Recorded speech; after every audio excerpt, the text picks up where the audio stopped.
Salam sejahtera, Bapak Ibu Saudara-saudara sekalian. Salam sehat. Semoga kita semua senantiasa berada dalam keadaan yang baik karena anugerah Tuhan yang senantiasa mengalir dalam kehidupan kita masing-masing.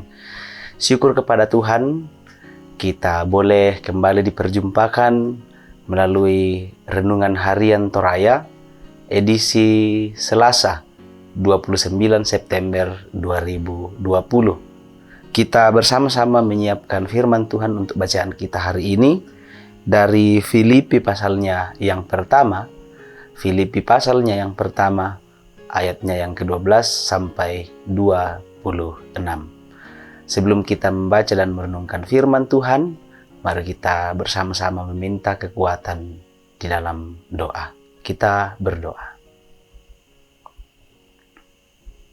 Kami bersyukur kepada-Mu ya Allah, yang senantiasa di dalam kesetiaannya menuntun dan menyertai kami dalam sepanjang hidup kami masing-masing.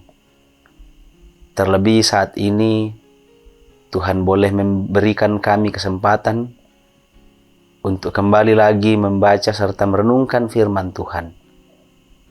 Kiranya Engkau menguatkan kami semua dengan kuasa Roh Kudus-Mu, agar firman-Mu benar-benar kami dapat hidupi dan benar-benar boleh menjadi kekuatan bagi kami untuk menjalani segenap hidup yang Tuhan percayakan bagi kami masing-masing.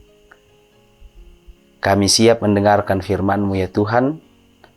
Bersabdalah. Di dalam Kristus Yesus kami berdoa. Amin.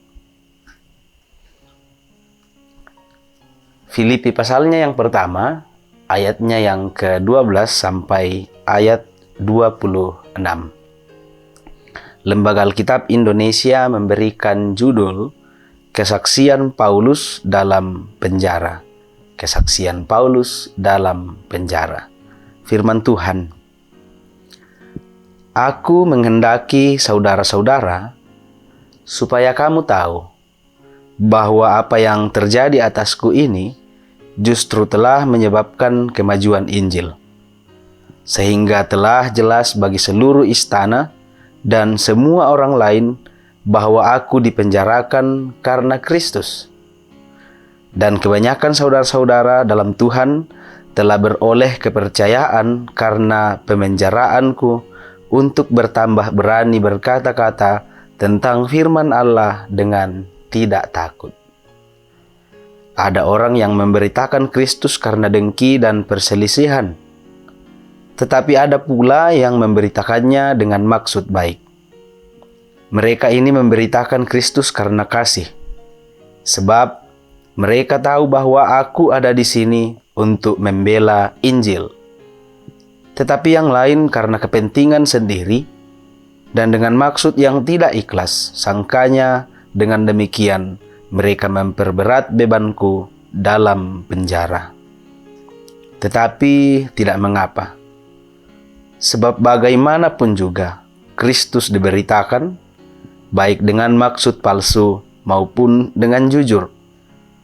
Tentang hal itu aku bersukacita dan aku akan tetap bersukacita, karena aku tahu bahwa kesudahan semuanya ini ialah keselamatanku oleh doamu dan pertolongan Roh Yesus Kristus.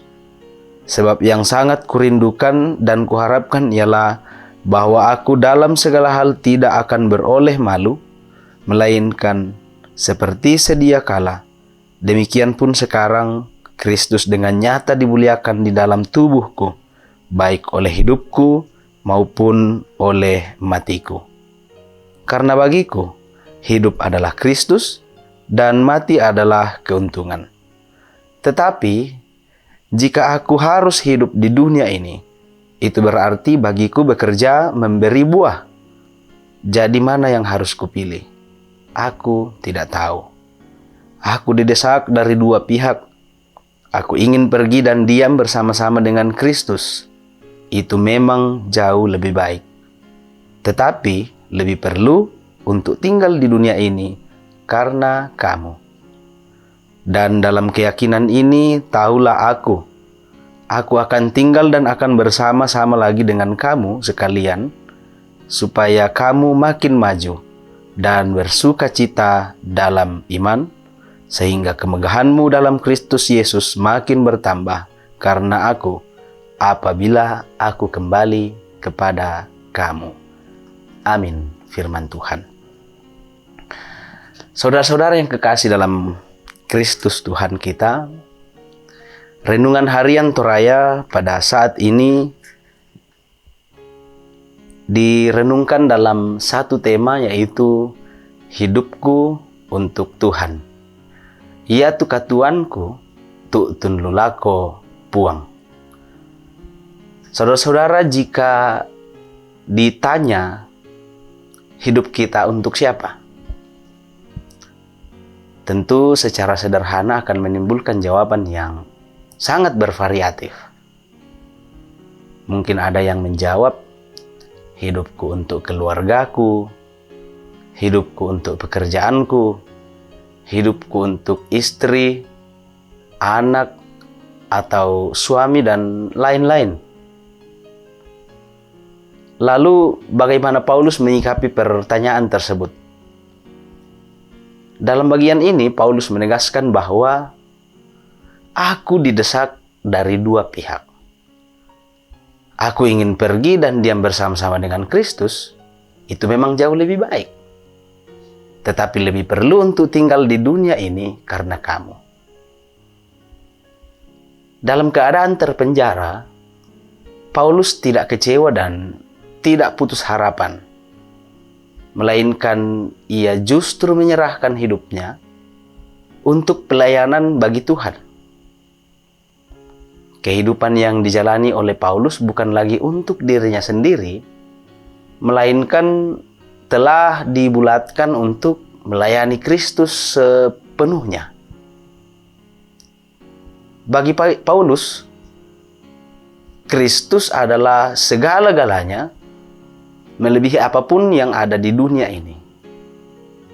Dan Paulus benar-benar sadar bahwa segala yang dahulunya merupakan keuntungan baginya sekarang malah dinilai rugi karena Kristus lebih utama dan yang pertama dalam kehidupannya. Pertanyaannya bagi kita saat ini ialah, bagaimana dengan kehidupan kita? Apakah hidup kita ini juga telah kita jadikan sebagai alat pelayanan untuk Tuhan seperti Paulus? Berapa kira-kira persen waktu yang kita gunakan untuk mendekatkan diri di dalam pelaksanaan pelayanan-pelayanan? Bukan berarti bahwa kita harus melayani Tuhan dengan cara hidup di gereja siang, malam. Tetapi kita diingatkan oleh Paulus bahwa kehidupan kita ini sifatnya sangat sementara. Dan oleh karena itu, kita mesti memiliki waktu untuk melakukan bentuk-bentuk pelayanan sesuai dengan talenta yang kita miliki untuk melayani Tuhan. Karena itu, Bapak Ibu Saudara-saudara yang kekasih di dalam Tuhan, jangan lengah, layanilah Tuhan melalui profesi kita masing-masing, agar melalui profesi-profesi kita, nama Tuhan juga dapat dimuliakan. Amin, firman Tuhan. Mari kita berdoa. Syukur kepadamu ya Tuhan, Engkau boleh mengingatkan kami melalui Paulus akan berharganya hidup kami,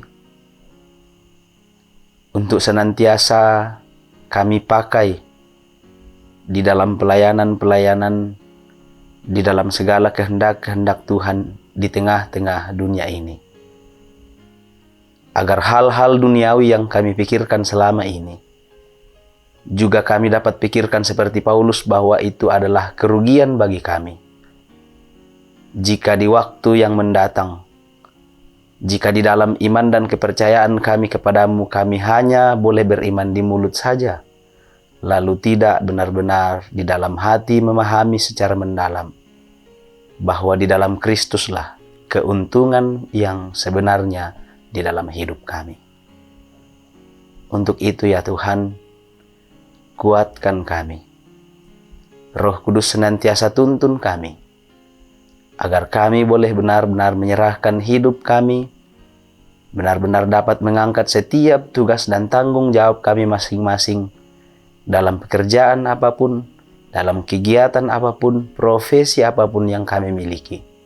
Semuanya kami lakukan demi dan untuk kemuliaan nama Tuhan. Kami bersyukur kepadamu, berdoa kepadamu, beralaskan kasih Kristus, Sang Firman yang hidup. Kami berdoa. Amin.